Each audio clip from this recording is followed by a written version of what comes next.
So the theme exploration time I entitled Walking by Starlight in Search of the Sun. That's a brilliant title. And what I'm about to say has nothing to do with that.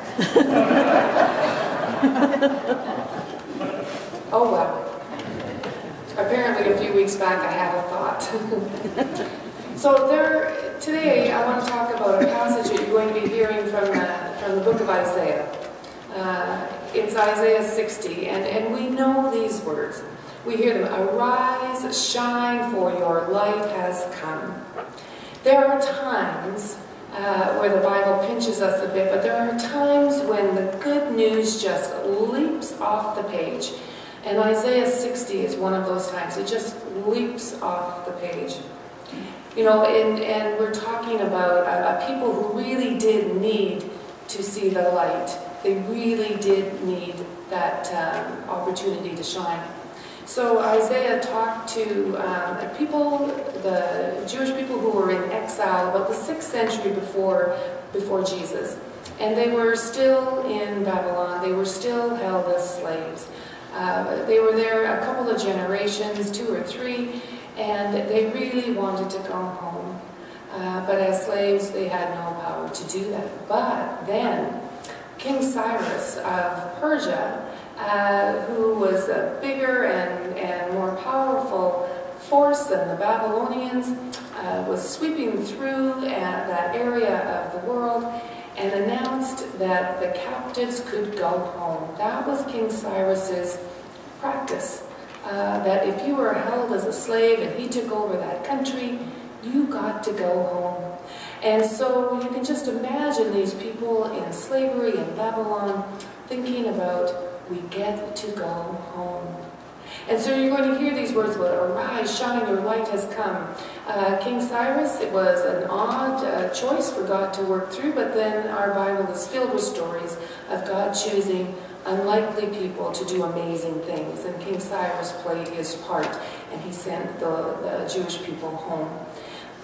But the light, the epiphany, or the realization, the revelation of God that happens in that story, we don't want to miss. Because yes, they got to go home. And yes, their country was basically leveled, but they were going to go home and start again. And so God was saying in this passage through the prophet, "Arise, shine, you shine, your light has come." But it's not just for you, it's for everyone. And another reason this passage jumps off the page for us today is because it's Epiphany Sunday, the Feast of the Epiphany, where we remember the wise men going to see the light at the stable door, or more likely a little house in Bethlehem. And so we think about, what is an epiphany? What is it to have a realization of God? Right? Epiphanies change things, they change us.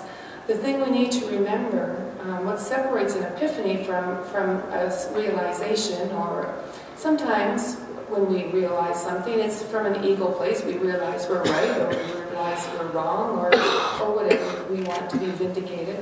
But when an epiphany comes, in that moment, there is a clear sight. You get clarity.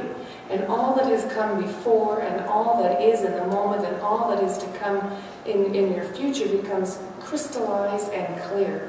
And so you know, walking in that light of God, that you're following the right path, because it's very clear. And so we're going to be talking a little bit more about Epiphany, a lot more in this sermon about Epiphany.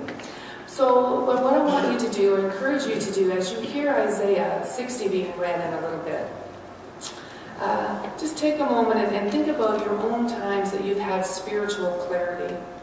And it doesn't matter if you were able to live them out or not. But as you hear this passage being read, imagine that these words are being directed to you again. And the words say, what is the light that you have received that helps you to understand your life? What is the light that you have received that helps you to make sense of your life and make sense of your world? And when you get that answer, how then might you be called to shine?